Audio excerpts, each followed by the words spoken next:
المؤمن المسكين الذي ليس له عنده رزق يؤتي له عاما وكبر الله تكبيرا.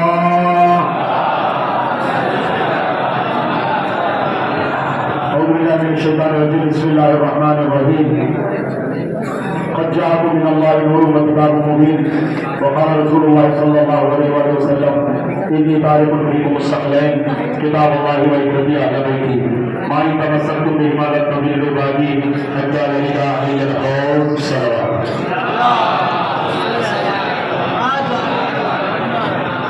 وقت کافی ہو گیا، انعامات کی تقسیم ہونے کی ہو گئی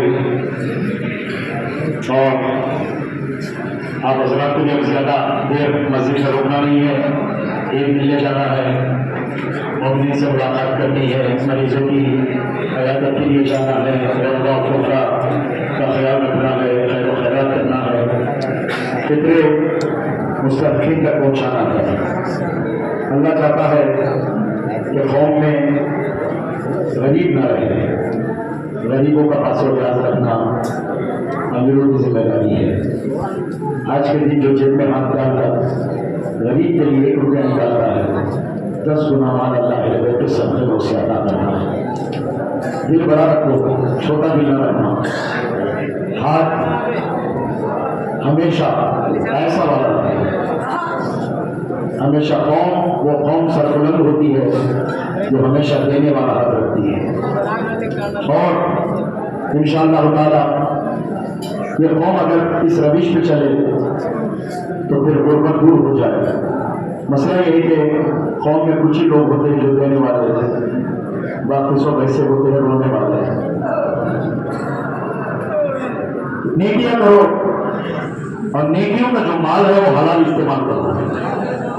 نیکی کا جو مال ہوتا ہے نا، محنت کر کے کماؤ. میں ہنستے ہوئے ایک بات کروں، 2 دن سچ بول کے کماؤ، 1 دن کا پیسہ فطرے میں دو، 1 دن کا پیسہ مولوی کو دو. 2 دن سال باقی اللہ جانے.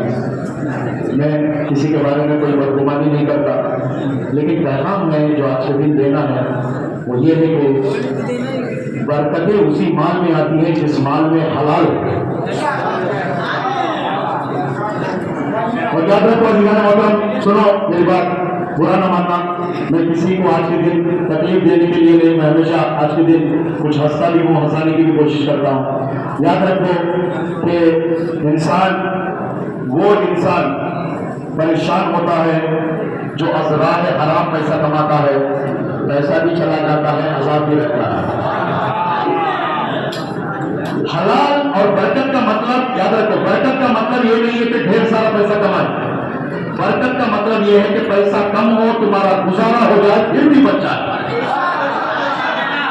اسے کہتے ہیں برکت. برکت کا مطلب یہ ہے یہ نہیں آپ 1 لاکھ روپے کما رہے ہیں، نہیں آپ 1000 روپے کما رہے ہیں لیکن پورا خرچہ بھی نکل جاتا ہے. جس دن آپ یہ سمجھ لو کہ آپ کے گیس کا سلنڈر 1 مہینہ چلتا تھا، اس مہینے 1 مہینہ 10 دن ہو گیا، تو سمجھ لو کہ تم نے اس مہینے کوئی نیکی کیا ہے، اللہ نے برکت دیا. یہ آپ کان کھول کے سنے اور اس سے نکلے. 10 دن اگر اضافہ ہو گیا، آپ کے گھر کے اندر کمائی بچ گئی، جو عموماً گزارا نہیں ہوتا اس میں گزارا ہو جائے، تو سمجھ جانا کہ تم نے کوئی نیکی کیا ہے اور مال میں حلالیت پیدا کی ہے. عزیزان محترم، یاد رکھو، انسان چھوٹی چھوٹی باتیں نظر انداز کرتا ہے لیکن اللہ کو وہ چھوٹی باتیں بڑی لگتی ہے. عزیزان محترم، چھوٹی چھوٹی باتیں، میں کھلا بات نہیں کرتا، میں مخفی طور پر بھی نہیں کرتا، بس اجمالی طور پر اشارہ کر رہا ہوں. وہ یہ ہے کہ ہمیشہ یہ کوشش کرو کہ تمہارا ہمیشہ یہ کوشش کرو. یاد رکھو عزیزان محترم، ناپ تول کرنے والوں کے لیے بھی قرآن نے کہا وزنوا بالقسطاس المستقیم. میں صرف کمانا یعنی صرف آپ محنت مزدوری کرنے والا ہی نہیں، بلکہ دکان پہ بیٹھ کر کمانے والا بھی وہ بھی کماتا ہے. اس کے بارے میں کہا وزنوا بالقسطاس المستقیم. جب تولا کرو تو برابر تولا کرو، اس کے اندر 3-5 نہ کرنا. اللہ کا عذاب نماز نہ پڑھنے والوں پہ نہیں آیا، کم تولنے والوں پہ آیا. قرآن مجید میں آتا ہے عزیزان محترم، کم تولنے والوں پہ آیا. ہفتے کے دن شکار نہ کرنے کے لیے کہا، ہفتے کے دن جا کر شکار کرنے لگے مچھلی کا، ان پہ عذاب آیا. ایسے کام کرنے والوں پہ آیا اور نبیوں کو جھٹلانے والوں پہ عذاب آیا. کہیں نکلا تو نماز میں نماز نہ پڑھنے مرنے والے پہ عذاب ہوگا شاید قیامت میں اللہ، لیکن شاید اس کی کوئی ایک نیکی ہو جو اسے بخش دے. لیکن یاد رکھو زندگی کے اندر وہ کام کرو جو تمہارے اکیلے کا نہیں، تمہارے پورے خاندان کی بات ہے. سب سے زیادہ شیطان بازار تجارت میں بہکاتا ہے. کیوں؟ نماز پڑھنے کے لیے آؤ گے تمہیں اکیلے بہکائے گا، لیکن تمہارے رزق اور روٹی پہ وار کرے گا نا، تمہارا پورا گھر بہ جائے گا. اس بات کا خیال رکھو. ایک پوائنٹ ہے. دوسرا پوائنٹ آج جو میں بیان کرنا چاہ رہا ہوں اور اسے جدی لے کے جاؤ. یاد رکھو قرآن مجید اپنے بچوں کو سکھاؤ. سب سے پہلی بات ہے قرآن اچھا پڑھنا سکھاؤ.